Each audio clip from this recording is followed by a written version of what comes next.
महाकारुणिक बुद्ध को सादर नमन, परम पूज्य बाबा साहब डॉक्टर आम्बेडकर को सादर नमन, हम सबको धम्म का व्यवहारिक प्रशिक्षण देने वाले परम श्रद्धेय बनते डॉक्टर करुणाशल राहुल जी को सादर वंदामी और देश भर से जुड़े हुए आप सभी प्रबुद्ध साथियों को सादर नमो बुद्धाय। पिछले कई दिनों से, लगभग 3 दिनों से शायद, श्रद्धेय बनते जी लगातार एक बहुत ही महत्वपूर्ण, उपयोगी और व्यवहारिक विषय पर हम सभी का मार्गदर्शन कर रहे हैं। और निश्चित रूप से जब भी हम धम्म की बात करते हैं,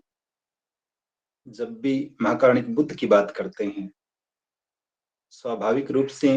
धम्म का मोटा मोटा सा अर्थ यही है, हम नैतिकता की बात करते हैं, हम सदाचरण की बात करते हैं। पिछले 3 दिनों से श्रद्धेय बनते जी ने भी इस विषय पर बहुत विस्तार से बात की है। पहले दिन संभवतः हम सभी ने सुना कि हमारा जो सर्वश्रेष्ठ आभूषण है वो सदाचरण है निश्चित रूप से। दूसरे दिन श्रद्धेय बनते जी ने बहुत ही विस्तार से इस विषय पर बात करी कि सदाचरण की प्राप्ति कैसे हो सकती है और फिर सदाचरण का अभ्यास कैसे किया जाए।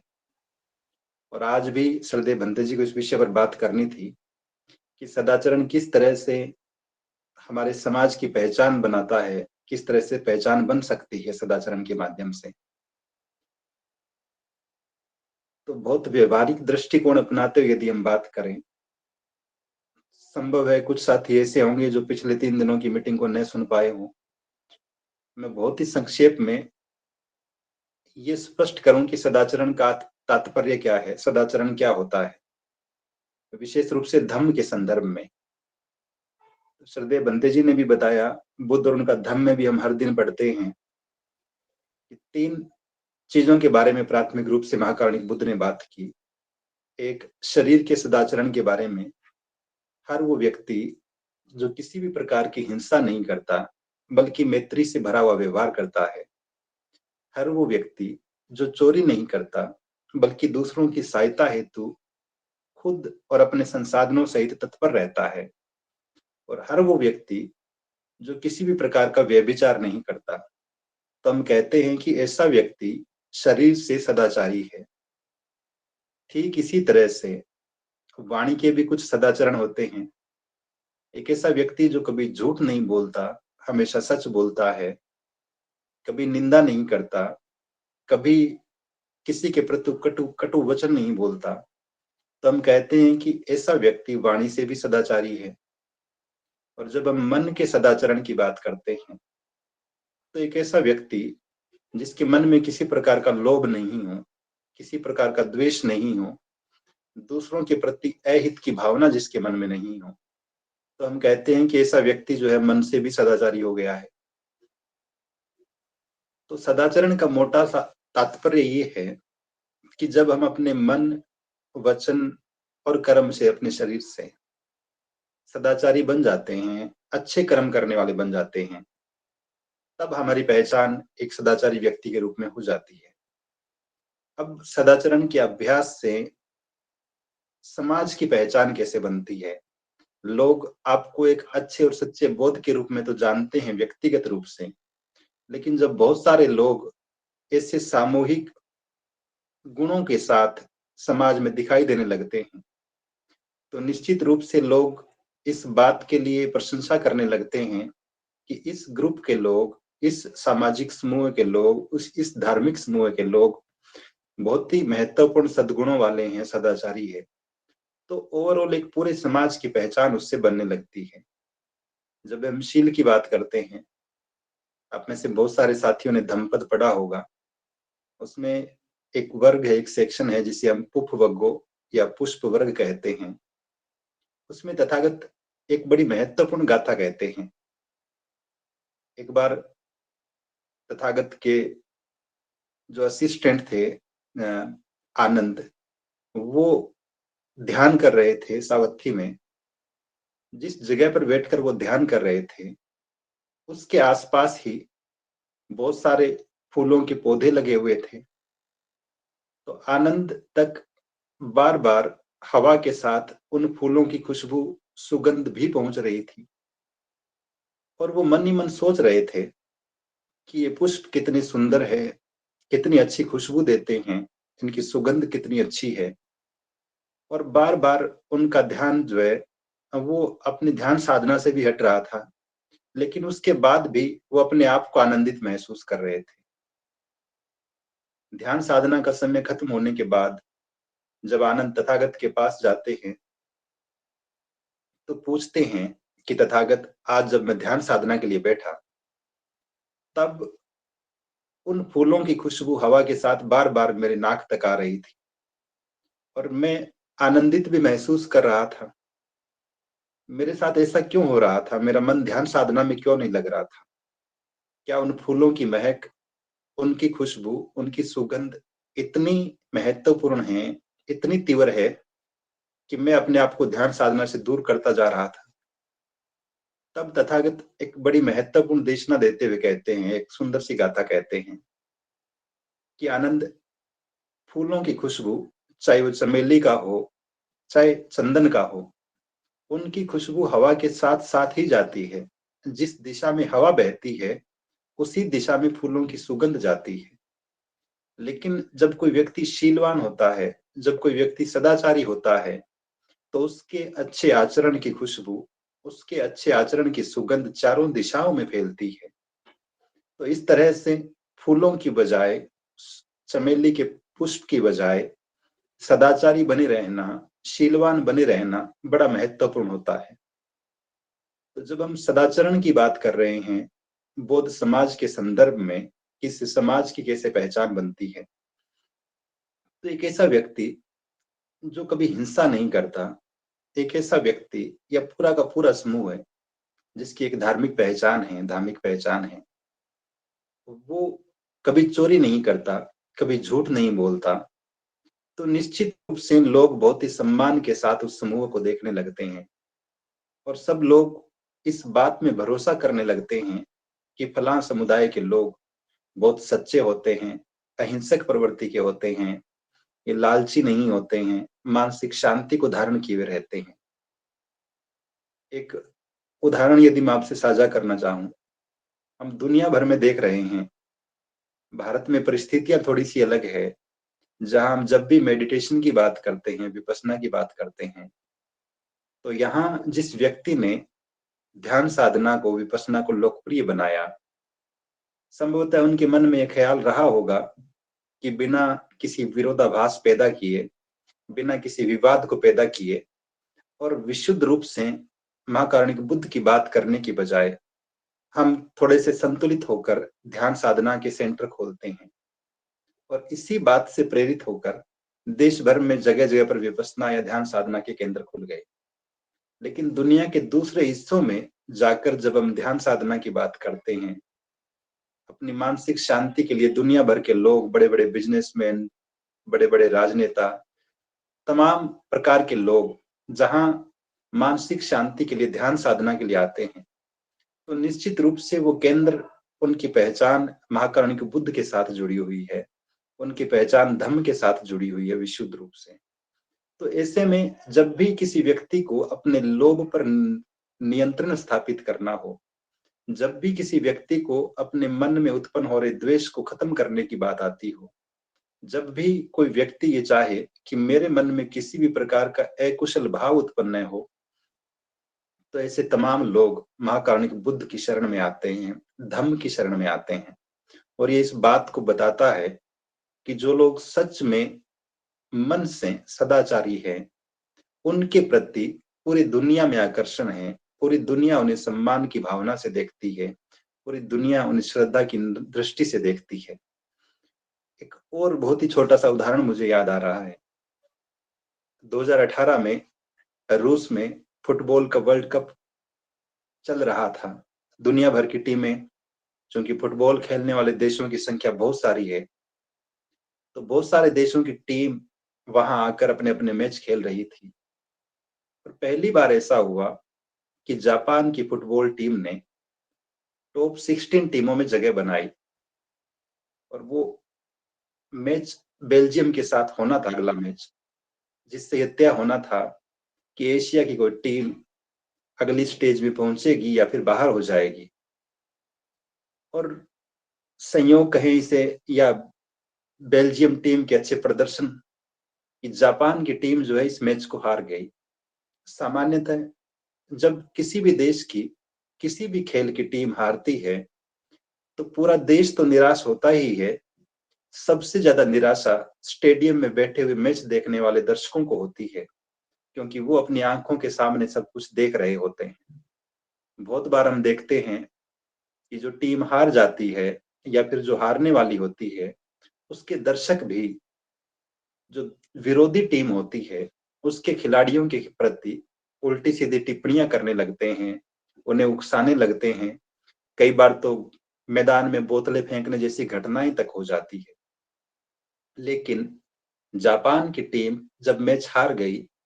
और दूसरे सारे के सारे दर्शक जो है मैच देखने के बाद उस मैदान से बाहर जाने लगे, तो जापान के जितने भी दर्शक वहां बैठे हुए थे उस मैदान में, सारे के सारे खड़े होते हैं और पूरे स्टेडियम में जितनी भी कचरा, पॉलीथीन या फिर किसी भी प्रकार की खराब चीज पड़ी हुई थी, उसको समेटकर सफाई का काम करने लगते हैं। और पूरी दुनिया जो है इस दृश्य को देख रही थी कि एक ऐसा देश जिसकी टीम हार गई है, मैच हार गई है, और बहुत उम्मीदों के बाद, कई सालों के इंतजार के बाद जापान की टीम इस स्टेज तक पहुंची थी। लेकिन हार की निराशा को पीछे छोड़ते हुए अपने आचरण से, अपने सदाचरण से जापान के दर्शकों ने जो उदाहरण पूरी दुनिया के सामने पेश किया, वो इस बात का उत्कृष्ट उदाहरण है कि बौद्धों की जीवन शैली कैसी होती है, बौद्धों की दिनचर्या कैसी होती है, बौद्धों का व्यवहार कैसा होता है। तो इस तरह का व्यवहार जब कोई समूह करने लगता है तो निश्चित रूप से उस धार्मिक समुदाय के लिए, उस समाज के लिए, उस देश के लिए ये बहुत गौरव की बात होती है। और ये उसकी पहचान के रूप में उभर कर सामने आती है कि फलां देश के लोग ऐसे होते हैं, फलां धार्मिक समुदाय के लोग ऐसे होते हैं। मैंने एक दिन पहले भी संभवतः ये उदाहरण आपसे साझा किया था। पिछले साल की बात रही होगी। स्कूल से छुट्टी के बाद जब मैं घर लौट के आया, ऐसे ही दिन रहे होंगे फरवरी या मार्च के, तो घर से थोड़ी दूर एक बाइक रिपेयर करने का शोरूम है, सर्विस सेंटर है। तो वहां एक लड़का और एक लड़की जो फॉरेनर जो थे, स्पेन से आए हुए, वो दो लोग वहां बैठे हुए थे। और मुझे भी स्वाभाविक रूप से छुट्टी के बाद वहीं एक निकट की दुकान से दूध लेकर आना होता था चाय बनाने के लिए। तो जब मैं वापिस आ रहा था तो उन दोनों को मैंने वहां बैठे हुए देखा। अब स्वाभाविक रूप से जिज्ञासा हुई कि दो विदेशी लोग यहाँ क्या कर रहे हैं, क्यों बैठे हुए हैं। तो मैं उनसे बात करने लगा। बात करते करते पता चला कि इनकी बाइक बीच रास्ते में कहीं खराब हो गई थी, तो ये लोग यहाँ ठहरे हुए हैं, रुके हुए हैं जब तक बाइक तैयार नहीं हो जाती। चूंकि वो दुकान के बाहर नीचे ही बैठे हुए थे, तो मैंने उनके सामने प्रस्ताव रखा कि चूंकि आपकी बाइक ठीक होने में अभी समय लगेगा, आप चाहें तो मेरे साथ घर आकर चाय पी सकते हैं। तो वो दोनों मेरे साथ चले आए घर तक, मेरे साथ बैठकर चाय पी। काफी देर बातें करते करते स्पेनिश सोसाइटी के बारे में बात करते हुए, क्योंकि वो एक ठंडा देश है जहाँ टेम्परेचर कम रहता है, और यूरोपियन कंट्रीज में सामान्यता ऐसा है कि लोग शराब पीते हैं, उनकी आदत का हिस्सा है। तो बातचीत करते हुए जब उस लड़के ने पूछा मुझसे कि क्या आप शराब पीते हैं, मैंने ना कहा। उसने पूछा कि क्या आप मांसाहारी है, मांस खाते हैं, मैंने ना कहा। इन दोनों ही बातों के उत्तर जब नकारात्मक उसे मिले, तो उस लड़के ने बहुत ही आश्चर्य के साथ कहा, आर यू बुद्धिस्ट, क्या आप बौद्ध हैं? तो मैंने कहा और बहुत ही गर्व से कहा कि हाँ, मैं बुद्धिस्ट हूँ। लेकिन उस लड़के के मन में, जो स्पेन में पैदा हुआ, दुनिया के अलग अलग देशों में घूम रहा था, उसके मन में ये भाव क्यों उत्पन्न हुआ कि जो लोग शराब नहीं पीते हैं, जो लोग मांस नहीं खाते हैं, वो बौद्ध होते हैं। इसके पीछे निश्चित रूप से उसका अपना एक लंबा अनुभव रहा होगा, उसका अपना अध्ययन रहा होगा। अलग अलग देशों में अलग अलग लोगों के बीच जाकर उसने महसूस किया इस बात को कि किस कम्युनिटी की आइडेंटिटी क्या है, उनकी सामाजिक रुचियां क्या है, उनके खान पान की शैलियां क्या है, और इस बात से वो इस निर्णय तक पहुंच गया कि जो लोग शराब नहीं पी रहे हैं, जो लोग मांस नहीं खा रहे हैं, वो बहुत होते होंगे। तो यहाँ फिर ये बात पुख्ता होती है कि हमारी आदतें, हमारा सदाचरण, हमारा व्यवहार, हम धर्म के जितने नजदीक होते हैं, धर्म के अनुसार जितना ज्यादा आचरण करते हैं, निश्चित रूप से समाज भी, दूसरे लोग भी हमें उतनी ही श्रद्धा के साथ, उतने ही सम्मान के साथ देखते हैं। जब भी हम लंगर प्रथा की बात करते हैं, लंगर की बात करते हैं, निश्चित रूप से सिख समुदाय के जो साथी हैं,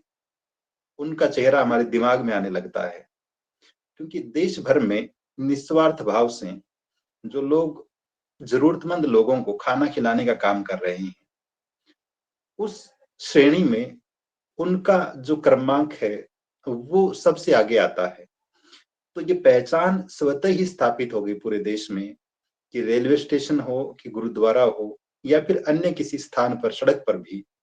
जब लंगर की बात आएगी तो निश्चित रूप से सिख समुदाय का नाम प्राथमिकता से लोगों की जुबान पे आएगा। और ये पहचान स्वतः ही निर्मित नहीं हुई है, इसके पीछे सदियों की उनकी साधना है, उनका समर्पण है मानव सेवा का, और निश्चित रूप से उनकी दानशीलता भी फील्ड में काम कर रही होती है। तो ये तमाम चीजें पहचान देती है उस समाज को, उस समुदाय को, कि आप किस सामाजिक स्थिति में खड़े हुए हैं, लोग आपको किस तरह से आइडेंटिफाई करेंगे। आप में से बहुत सारे साथियों ने मदर टेरेसा का नाम सुना होगा। ईसाई मिशनरीज जब भारत में आई और उन्हें लगा कि हमें ईसाई धर्म का प्रचार प्रसार करना है, तब प्राथमिक रूप से उन लोगों को ये बात बेहतर ढंग से समझ में आ गई थी कि यदि हम डायरेक्ट धर्म की बात करेंगे तो लोग संभव है कि सहमत ना हो, लोग हमारे साथ जुड़ने को तैयार न हो। तो उन्होंने एक इनडायरेक्ट मेथड चुना। उन लोगों ने मानव सेवा की काम करने शुरू किए, जन कल्याण के काम करने शुरू किए। और मदर टेरेसा के बारे में हम पढ़ते हैं किस तरह से बीमार लोगों को, घायल लोगों को, जरूरतमंद लोगों को उठा उठा के लाती है अपने नर्सिंग होम में, अपने हाथों से उनका ट्रीटमेंट करती है, उनकी सेवा करती है, और लोग प्रभावित होते चले जाते हैं। आज देश भर में हम जितने भी चैरिटेबल ट्रस्ट देख रहे हैं, अब हो सकता है कि आजादी के बाद दूसरे समुदायों के लोगों ने भी इस दिशा में पर्याप्त काम करने शुरू कर दिए हों, लेकिन कहीं न कहीं इसकी शुरुआत एक बड़े पैमाने पर ईसाई मिशनरीज से ही मानी जाती है। या तो प्राचीन काल में धम्म की व्यवस्था में ये सब होता रहा, या फिर ब्रिटिश काल में, औपनिवेशिक काल के दौर में निश्चित रूप से ईसाई मिशनरीज इस काम को कर रही थी। तो सामूहिक पहचान निर्मित हो जाती है हमारी आदतों से, हमारे कार्यों से, हमारे व्यवहार से। तो जब भी हम बात करेंगे मानवीय गुणों की, सदाचारों की, नैतिकता की, और यदि हम लोग इस फील्ड में अग्रिम पंक्ति में खड़े हुए हैं, तो निश्चित रूप से लोग हम पर भरोसा करते हैं। एक छोटी सी कहानी मुझे याद आ रही है, क्योंकि मैं अंग्रेजी विषय पढ़ाता हूँ स्कूल में। अंग्रेजी विषय में 11वीं क्लास की जो किताब है एनसीईआरटी की, उसमें एक छोटी सी कहानी है, और मैं बहुत ही संक्षेप में आप सबसे साझा कर रहा हूँ। एक आर्मेनियन राइटर है विलियम सरोयन, उनकी लिखी हुई कहानी है the summer of beautiful white horse. इस कहानी में दरअसल वो राइटर बात करते हैं आर्मेनिया में एक जनजाति के बारे में, गारोगलेनियन नाम की जो जनजाति है। और वो राइटर बताता है कि उस जनजाति की जो पहचान है, वो उस पूरे के पूरे महाद्वीप में जिस विशेष वजह से जानी जाती है, वो कारण ये है कि वो अपनी ईमानदारी के लिए प्रसिद्ध है। उस जनजाति में पैदा हुआ कोई भी व्यक्ति कभी बेईमानी नहीं करता। तो कहानी की शुरुआत ही ऐसी है कि दो लड़के हैं, उसी जनजाति में पैदा हुए, जो एक घोड़े की चोरी कर लेते हैं।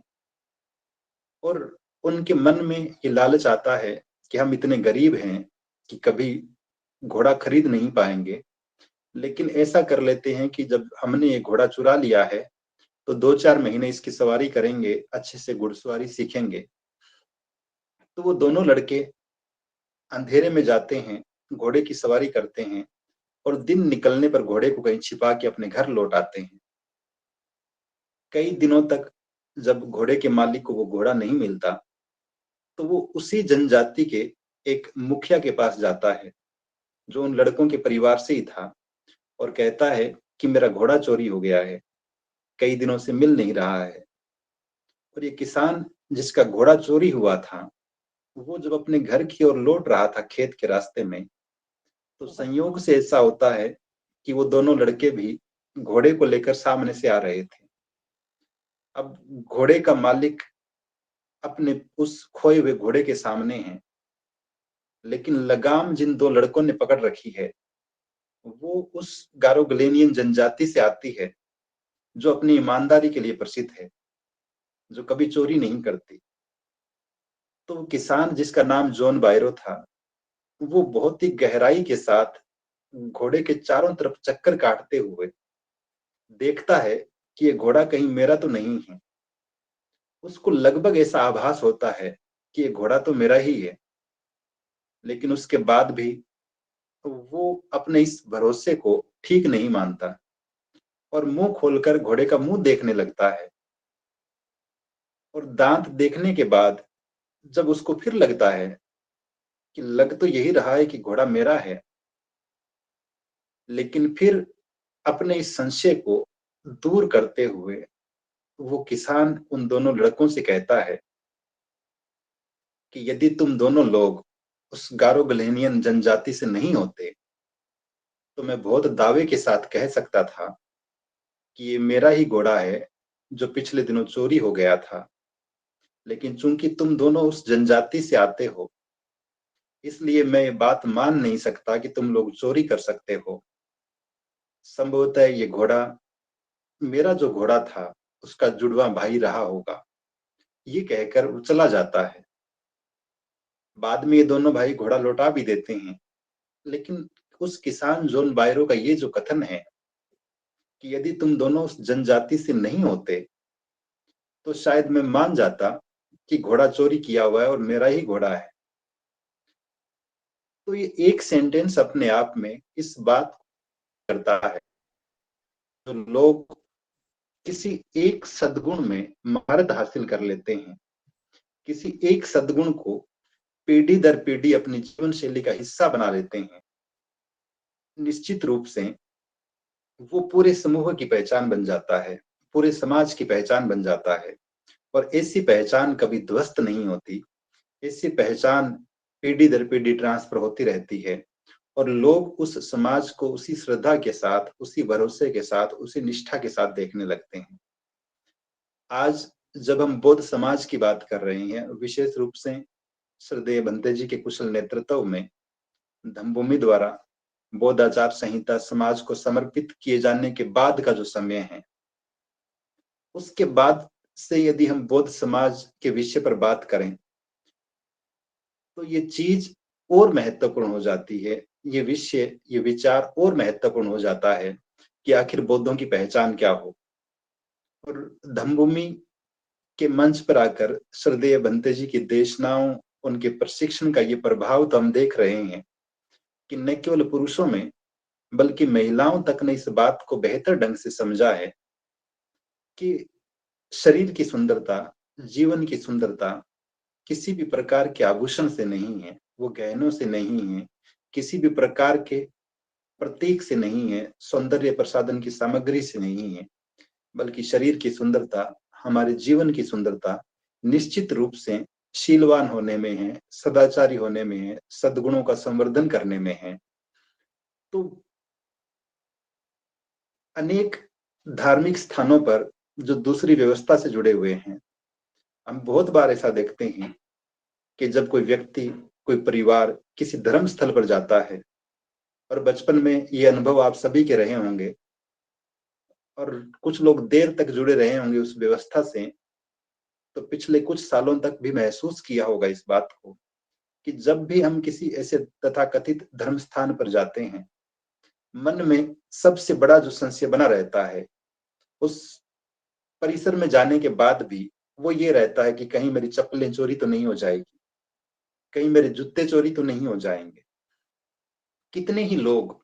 इस एक मनोदशा में जिस मूल उद्देश्य के लिए, जिस मंगल कामना के भाव से उस परिसर में एंट्री करते हैं, उसको पूरा ही नहीं कर पाते हैं। तो चोरी का जो भाव दूसरी जगहों पर हमें देखने को मिल रहा था, और ये भाव अनायास भी नहीं होता है। बहुत से साथियों के ऐसे अनुभव रहे होंगे, कभी चप्पल गुम हो गई होगी, कभी जूते गुम हुए होंगे,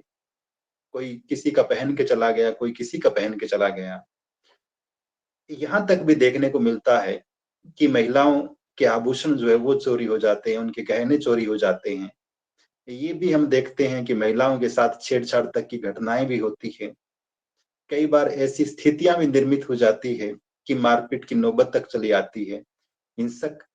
माहौल भी क्रिएट हो जाता है। तो वो सारी चीजें, जिस हिंसा की हम बात कर रहे हैं, जिससे डर रहे हैं, जिस चोरी के भाव से हम दूर भाग रहे थे, जिस व्यभिचार या छेड़छाड़ की भावना से हम दूर होना चाह रहे थे, अगर वही पहचान बन जाए तो फिर परिस्थितियां खराब है। इसके उलट यदि हम किसी ऐसे परिसर में हैं, कई बार सोशल मीडिया पे आप देखते होंगे, किसी बुद्ध विहार के सामने का चित्र आता है, कोई फोटो शेयर की जाती है। धम्मभूमि के कार्यक्रमों में हम बहुत बार देखते हैं, विशेष रूप से जब छोटे प्रशिक्षण शिविर होते हैं, कि बहुत ही पंक्तिबद्ध कतारबद्ध हम जूते उतार के अंदर एंट्री करते हैं। तो ये भाव स्वतः ही नहीं आया है, इसके पीछे निश्चित रूप से हजारों साल पुराना महाकारुणिक बुद्ध का धम्म काम कर रहा होता है, उनकी दी गई देशनाएं काम कर रही होती है। ठीक इसी तरह से मारपीट या हिंसा का धम्म के कार्यक्रमों में किसी प्रकार का कोई स्थान नहीं होता है। छेड़छाड़ की घटनाएं हो जाएं, किसी पर ओछी टिप्पणियां करने लग जाएं, या फिर किसी महिला के गहने चोरी हो जाए, इस तरह की चीजें भी सामान्यतः हम धम्म के वातावरण में या फिर बौद्ध समाज के कार्यक्रमों में नहीं देखते हैं। तो ये अपने आप में इस पहचान को स्थापित करता है कि जो सदाचारी है, जो लोग सदाचरण का नियमित रूप से अभ्यास कर रहे हैं, वो इन सारी चीजों से दूर हैं। जब हम कटु वचन बोलने की बात करते हैं, एक दूसरे की निंदा करने की बात करते हैं, तो सामान्यतः हम इन चीजों से भी दूर रहने का प्रयास करते हैं। और ये चीजें भी बौद्धों के व्यवहार का हिस्सा नहीं होती, उनकी जीवन शैली का हिस्सा नहीं होती। ठीक इसी तरह से मन के जो विकार है, हो सकता है एक व्यक्ति जो किसी बाजार में किसी सामान की दुकान लगाए हुए है, अभी एक बहुत बड़े राष्ट्रीय स्तर के धार्मिक कार्यक्रम में आए दिन हम ऐसी खबरें सुन रहे हैं कि 3 रुपए की चीज 53 रुपए में मिल रही है। सारी चीजों के रेट बढ़ जाते हैं, और बसों के किराए से लेकर एरोप्लेन का किराया तक, वहां होटल में रुकने की बात हो कि खाने की बात हो, हर एक चीज, हर एक व्यक्ति इस प्रतिस्पर्धा में लग जाता है कि ज्यादा से ज्यादा कैसे कमाया जा सकता है, ज्यादा से ज्यादा धन कैसे संचित किया जा सकता है, और कैसे कम से कम दिनों में, कम से कम समय में अधिकतम लाभ कमाकर अपनी पूंजी को बढ़ाया जा सकता है। लेकिन जो व्यक्ति सदाचारी होगा, जो व्यक्ति अपने मन में इस प्रकार के किसी भी लोभ या द्वेष से अपने आप को दूर कर चुका होगा, निश्चित रूप से उसकी एक अलग पहचान होगी। वो कम से कम ऐसे लालची लोगों की कैटेगरी में तो खड़ा नहीं किया जाएगा, जो इस तरह की दुष्प्रवृत्तियों के शिकार है, इस तरह के अकुशल कर्मों के शिकार है।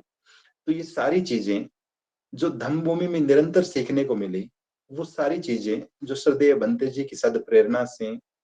उनके प्रशिक्षण कार्यक्रमों से, उनकी देशनाओं से, उनके द्वारा लिखे गए साहित्य से हम सबके व्यवहार में आई है। और एक बहुत बड़ा अंतर मैं आप सबसे साझा करूं कि धम्मभूमि में एक जो सर्वाधिक महत्वपूर्ण काम आप देख रहे हैं, हो सकता है कोई व्यक्ति ये कह दे आलोचना करते हुए कि यहाँ त्रिपिटक पे बहुत गूढ़ता से, बहुत गहराई से चर्चा नहीं हो रही। लेकिन श्रद्धेय भंते जी जिस चीज पे काम कर रहे हैं, वो ये कि हमारे उन तमाम ऐतिहासिक और बहुमूल्य धर्म ग्रंथों में जो महत्वपूर्ण शिक्षाएं हमारे कल्याण के लिए लिखी गई हजारों साल पहले, और विद्वान लोग लगातार जिनकी समीक्षाएं करते रहे, जिन पे टीकाएं लिखते रहे, जिनकी व्याख्याएं करते रहे, उन तमाम चीजों को हमारे व्यवहार का हिस्सा कैसे बनाया जाए। निश्चित रूप से किसी धर्म ग्रंथ को लिखा जाना बड़ी बात है, लेकिन उससे भी बड़ी बात इस रूप में है कि उसे हमारे जीवन में उतारने, हमारे जीवन में लागू करने का निरंतर अभ्यास कौन करवा रहा है, ऐसा प्रशिक्षण कौन उपलब्ध करवा रहा है। इस बात को आप यूं भी समझ सकते हैं, चूंकि मैं साहित्य के फील्ड से जुड़ा हुआ हूँ, कविता कहानी लेखन में मेरी भी रुचि है, तो बहुत सारे साहित्यकारों से जुड़ाव है, मेरी मित्र मंडली में सम्मिलित है। और मैं उनमें से बहुत सारे लोगों को देखता हूँ जो अच्छे कवि हैं, अच्छे कहानीकार हैं, मजदूरों पर, गरीबों पर, महिलाओं पर, आदिवासियों पर, दलितों पर बहुत सारी कविताएं और कहानियां लिख रहे हैं। उनकी कहानियां, उनकी रचनाएं पढ़कर लगता है कि कितने संवेदनशील लोग हैं, कितने गहरे और परिपक्व लोग हैं। लेकिन व्यवहारिक रूप से जब मैं उनकी दिनचर्या का अवलोकन करता हूँ, तो वही व्यक्ति जो किसी समाज विशेष में शराब को बहुत बड़ी समस्या बता रहा है, शाम को वो खुद शराब पी रहा है, तो कहानी लिख देने भर से समाज का भला नहीं हो रहा था। उस विचार को हम सब तक पहुंचाने का काम, उस विचार को लगातार प्रशिक्षित करने का काम और उस विचार का निरंतर अभ्यास करवाते हुए हमारी जीवन शैली का हिस्सा बना देने का अद्भुत काम जो है, तो वो धम्मभूमि ने निश्चित रूप से किया है। और इस बात के लिए तो सरदेव भंते जी बहुत बहुत साधुवाद के पात्र हैं। तो मैं अपनी बात को खत्म करूं अंत में इसी विषय पर आते हुए कि सदाचरण किस तरह से समाज की पहचान बनता है। तो हर वो सदाचरण जो सरदेव भंते जी ने पिछले 3 दिनों में जिसकी व्याख्या की, भले वो शरीर का था, मन का था या वाणी का था, अगर हम उन तमाम प्रकार के सदाचरणों को अपने जीवन का हिस्सा बना लेते हैं, अपनी दिनचर्या का हिस्सा बना लेते हैं, अपने व्यवहार का हिस्सा बना लेते हैं, तब बहुत स्पष्ट रूप से हम एक अंतर क्रिएट कर पाएंगे। करोड़ों की संख्या में लोग जहां लोभ के शिकार हैं, और हम आए दिन देखते हैं बाजार में, यदि हम एक छोटे शहर की बात करें जहां 8-10 दूध की दुकानें हैं, और उस शहर के लोग यदि परेशान हैं कि दूध में पानी मिलाकर दिया जा रहा है, खराब दूध होता है, और ऐसे में एक अच्छी दुकान खुल जाए जो ताजा दूध बेचती हो, शुद्ध दूध बेचती हो, तो निश्चित रूप से सारा का सारा शहर, सारे के सारे ग्राहक उस दुकानदार पर भरोसा करने लगते हैं। ठीक यही बात सदाचरण के बारे में है कि जब हम बाकी लोगों से हटकर अपने आप को हिंसा से दूर कर लेंगे, अपने आप को चोरी के भाव से दूर कर लेंगे, अपने आप को व्यभिचार से दूर कर लेंगे, हम उन लोगों से अपने आप को दूर कर लेंगे जिनका काम दिन रात झूठ बोलना है, हम अपने आप को उन लोगों से भी दूर कर लेंगे जो अनावश्यक निंदा करते हैं, आलोचना करते हैं, हम अपने आप को उन लोगों से भी दूर कर लेंगे जो कटु वचन बोलते हैं, गालियां निकालते हैं, और हम अपने आप को मानसिक विकारों से भी दूर कर लेंगे। तब निश्चित रूप से हमारी पहचान एक अच्छे और सच्चे बोध की होगी, हमारी पहचान एक सदाचारी व्यक्तित्व के रूप में होगी। और जब ऐसी पहचान हमारी निर्मित होगी,